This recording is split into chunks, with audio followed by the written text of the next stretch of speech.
Après avoir pris congé des gens, il bascula dans d'étranges profondeurs.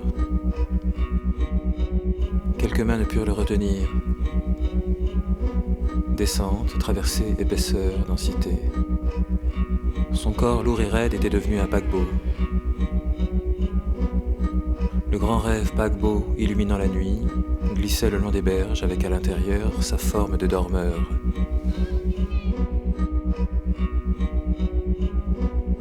De grands oiseaux noirs et smart le saluaient au passage. Puis la surface de l'eau s'élargit. Là, des îles flottantes, dérivant doucement, portaient des petites scènes de tous les passés. Images du fond du temps, remontées, mises à niveau.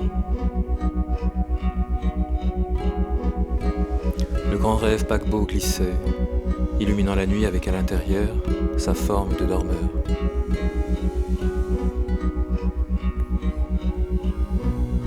Et l'on croisait, ici ou là, des temples grecs flambant neufs, des rois anciens avec éléphants sur la glace,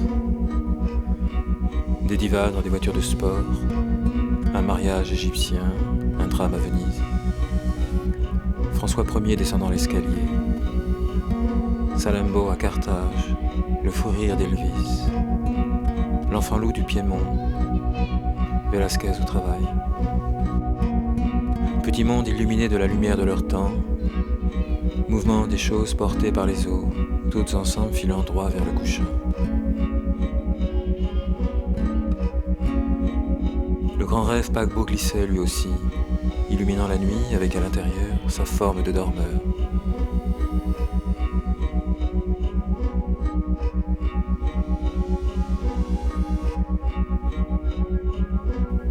Caressé par les vagues dans son costume du soir, le dormeur s'éveilla, allongé sur le sable.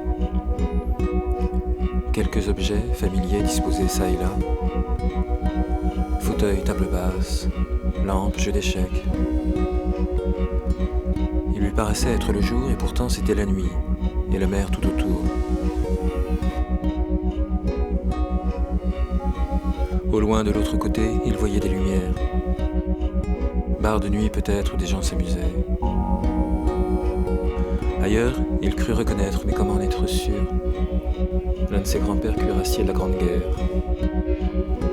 droit sur son cheval, luisant sous les feux.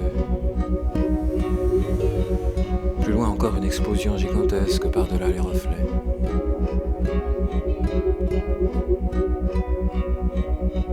C'est alors qu'il vit passer devant lui, glissant sur les flots noirs, un immense paquebot, avec à l'intérieur la forme d'un dormeur.